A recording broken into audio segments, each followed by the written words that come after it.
দর্শক, আজ এই মুহূর্তে পৃথিবীর এক কোণায় যেখানে আমি বসে আছি সে জায়গাটুকু আলোকিত করে উজ্জ্বল করে বসে আছেন এমন একজন মানবী যিনি জন্মেছেনই এই পৃথিবীকে, পৃথিবীর মানুষগুলোকে আলোকিত করবার জন্য, আনন্দময় করবার জন্য। তার সুরের ঝর্ণাধারায় আমাকে এই সৌভাগ্য যে আমি নন্দনের থ্রুতে আমি সবার সঙ্গে, আমাকে যারা ভালোবাসে, তোমরা যারা ভালোবাসো, সবার সঙ্গে আজকে আমার পরিচয় হবে, কথা হবে, গল্প হবে। এবং যে পরিচয়টা তুমি এত সুন্দর করে দিলে, ধন্য আমিও হয়েছি ওই জন্মভূমিতে জন্ম পেয়ে। বাংলাদেশে মিতালী মুখার্জি আমি জানি না এখন কোথায় পৌঁছেছি, তবে আমার অস্তিত্ব বাংলাদেশ, আমার রক্তে বাংলাদেশ, আমার অনুভূতিতে বাংলাদেশ। বাহ, কি মধুরতম কথা।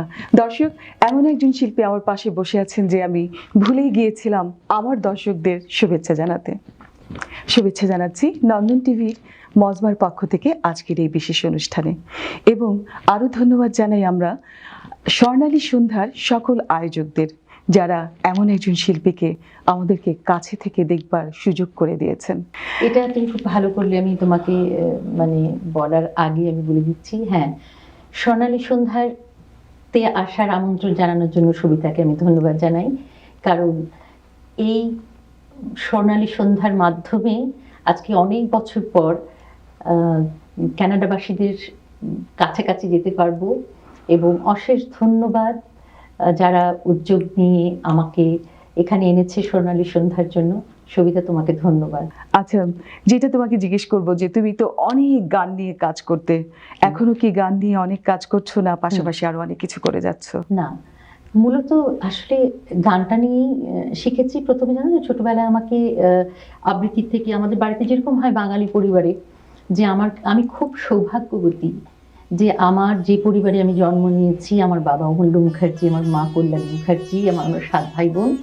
আমরা 7 জনই কিন্তু আমার বাবা এবং মায়ের মানে অসীম ভালোবাসায়, চেষ্টায় কবিতা আবৃত্তি বলো, গান বলো, সব কিছু ওই পরিবেশ পেয়েছি বলে আমি শিখতে পেরেছি।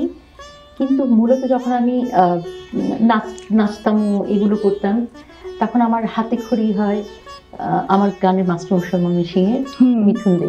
আচ্ছা, তিনি বলেন, জানিস, নাচ যদি শিখিস তাহলে গান একটা করতে হবে তোমাকে।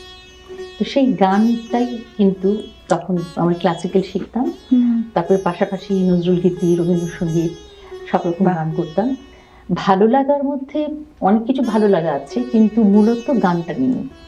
আর বাংলা গান যেহেতু বাংলাদেশে আমি চর্চা করতাম, তারপরে তুমি জানো আমি পড়াশোনা করতে চলে গেছি মিউজিক নিয়ে। ওখানে গিয়ে গুজরাটে ছিলাম, যেহেতু ব্যাচেলার ডিগ্রি এবং মাস্টার ডিগ্রি আমি ইউনিভার্সিটি থেকে করলাম। ওখানে গিয়ে আমার একটা সবচেয়ে বড় যে, বাংলা ছাড়া কিছু শুনতাম না তো, আর ওখানে গুজরাটি, হিন্দি কিছু কিছু বুঝতাম, কিন্তু ভাবলাম কোথায় এসে পড়লাম। আর তখন তো ইউটিউবের যুগ না, কিছু না, তো ভাষাটাও বুঝতে পারছি না। কিন্তু প্রথম খুব মনে হতো, কষ্ট হতো। কিন্তু এখন দেখি যে ওখানে এসেছিলাম বলে কিন্তু অনেক রকম ভাষা, অনেক রকম কালচারের সম্মুখীন হয়েছে বলে চিন্তাধারাটা কিন্তু অনেক বড় হয়েছে। আচ্ছা, ভাষার কথাই যদি বলি, তুমি তো গুজরাটি শিখেছো, পাঞ্জাবি শিখেছো, হিন্দি শিখেছো, শিখতে বাধ্য হয়েছি। যেহেতু তোমার মাতৃভাষা ছিল বাংলা, সব ভাষাতেই তুমি গান গেয়েছো। হ্যাঁ, কোন ভাষায় গান গাইতে তোমার সবচেয়ে বেশি ভালো লাগে? আসলে জানো, যে কোনো সিঙ্গাররা, আমি যখন বড়দায় গেলাম, আমরা প্র্যাকটিক্যালি পুরো 100% মার্কস পেলাম। কিন্তু হিন্দিটা যখন আমাদের থিওরিতে হিন্দি হচ্ছে, ততটাই মার্কস আনতে হবে যদি ফার্স্ট ক্লাস পেতে চাও। হিন্দি তো পারি না, তো আমরা আবার ওই যে রোমানে লিখতাম আর কি, যেরকম বন্দিশ থাকে ক্লাসিক্যালের, জব সে তুম সানে লাগলি, তো এটা জি এ সে কি করে হবে অনেক। তো আমরা না মানে থিওরিতে খুব কম মার্কস পেলাম, যার জন্য আমরা ক্লাসটা পেলাম না ফার্স্ট ইয়ারে। আচ্ছা, এটা তো আমাদের জেদু, হিন্দি শিখতেই হবে। মানে দিনে 3টা ছবি, তারপর ফিজিকে কত কিছু মেয়ে ছিল আমাদের বান্ধবী, বই কিনে নিয়ে এসে এটা জিজ্ঞেস করতাম, এটা লিখে সেকেন্ড ইয়ারে যখন আমরা হিন্দিতে পরীক্ষা দিলাম, আমি একদম 100% মার্কস, কারণ প্র্যাকটিক্যাল তো ছিলই, আমাদের একটা ব্যাকগ্রাউন্ড ভালো আমার। তো সেখানে ওই চাপে পড়ে কিন্তু আমি হিন্দি শিখেছি, তারপরে গাজল যখন গাইতাম, উর্দু শিখেছি। উর্দুর প্রোনাউন্সিয়েশন করে উচ্চারণ কিন্তু সবচেয়ে বড় একটা জিনিস ভাষার মধ্যে। রাইট। তো ওগুলো, আর আমার বাড়িতে ছিল কি, আমার মা কিরকম জানো তো, ধর কাজের লোক যদি কোনো খুলনার মহিলা বা বরিশালের মহিলা আসতো না, ঠিক ওর মতো করে ভাষাটা বলতেন আর কি, মজা আচ্ছা। করে। তো ওটা শিখতে বাধ্য হয়েছি। আর যেহেতু সাহিত্য চর্চা ছিল বাড়িতে, বাংলা কিন্তু ডেরাইভ ফ্রম সংস্কৃত, তাই তো? সংস্কৃত থেকেই কিন্তু হিন্দি এসছে, সংস্কৃত থেকেই কিন্তু গুজরাটি এসছে, পাঞ্জাবি এসছে। তো অনেক শব্দ এবং আমার কাছে অনেক কমন পড়েছিল, তো যার জন্য হিন্দিটা শেখা আমার ওখানে। আচ্ছা, আর এই তবে সব কিছুই পাঞ্জাবি- তো আসলে তোমার অনেক অশেষ সাধনা পরিশ্রমেরই ফল। সেই একটা থাকে, তবে আর্টিস্টরা যারা অনেক ভাষা গান করেছেন, সুরটা মেইন থাকে, আর ওখানে রাইটার যখন থাকে তখন আমরা না ফোনেটিক্যালি ধরার চেষ্টা করি যে এই শব্দ উচ্চারণটা ওরকম। সঙ্গীতের তো কোনো ভাষা নেই না, যে ভাষায় সুরটাই ডুবে যাওয়া সেটা। যায়। হ্যাঁ, কিন্তু ভাষা আবার ইম্পর্টেন্ট। যেমন আমাকে একটা সবচেয়ে কঠিন, ইলিয়ারাজা বলে একজন সাউথের খুব বিখ্যাত মিউজিক ডিরেক্টর আছেন, ওনার কাছ থেকে একটা জিনিস শিখেছি। একটা গান তামিলে, আমাকে না উনি সুরটা গেয়ে পাঠাননি, উনি রেকর্ড করে শুধু লিরিক্সটা আমাকে পাঠিয়েছিলেন। ইয়ামুনা আট্রিলে ইর কাট্রিলে, আবার লেটাকে লে হতে হবে, মানে লম্বা করতে পারা যাবে না। তারপর উনি বললেন, জানো, গান গাইতে গেলে মাত্র তুমি যে কোনো ভাষার 80টা শব্দ শেখো, ওই 80টার মধ্যেই কিন্তু ঘুরে ফিরে ওই শব্দগুলোই আসে। তো বড় ভালো ভালো লোকেদের কাছে শিখে অনেকগুলো টিপস পেয়েছি আমি, যার জন্য গাইতে পেরেছি।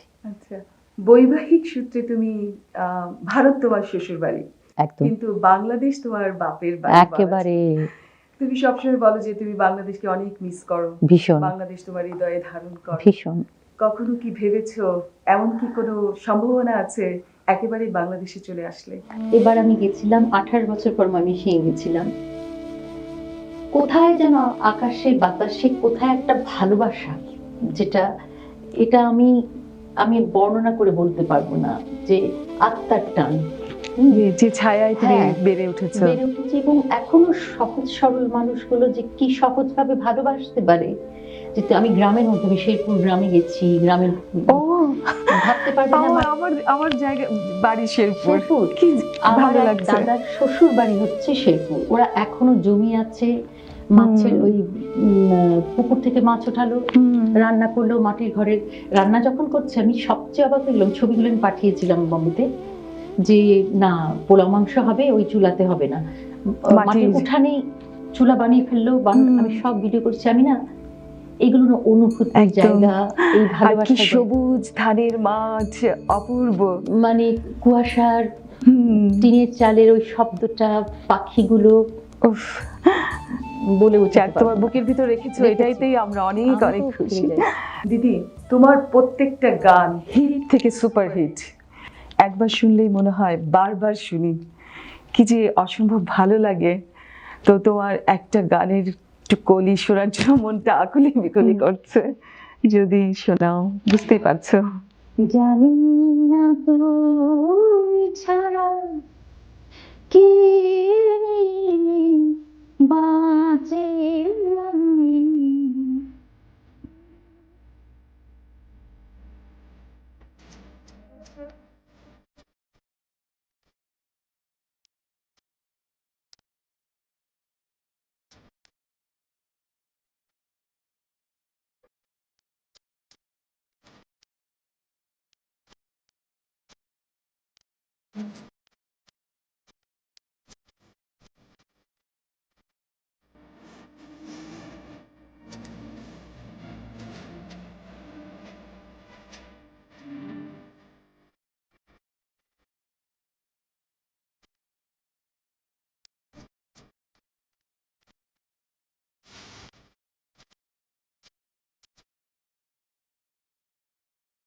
এত সুন্দর করে গান গাওয়ার পাশাপাশি তুমি যে তোমাকে নিজেকে এত সুন্দর করে রেখেছো, আমরা তোমার রূপের মাধুর্যে আমরা মুগ্ধ।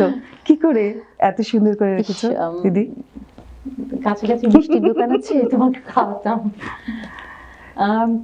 আসলে আমি না কিছু বেসিক ছোটবেলা থেকে শিখিয়েছি, একটু যোগাসন করি, তারপর একটু রোগা থাকার চেষ্টা করি, কিন্তু প্রচন্ড খেতে ভালোবাসি আমি। কিন্তু মানে এখনো তুমি পাশাপাশি অনেক রকম সালাদ ফালাদ রাখো, কিন্তু আমি কিন্তু এখনো ভাত, ভর্তা, মাছ ওগুলো খেতে ভালোবাসি।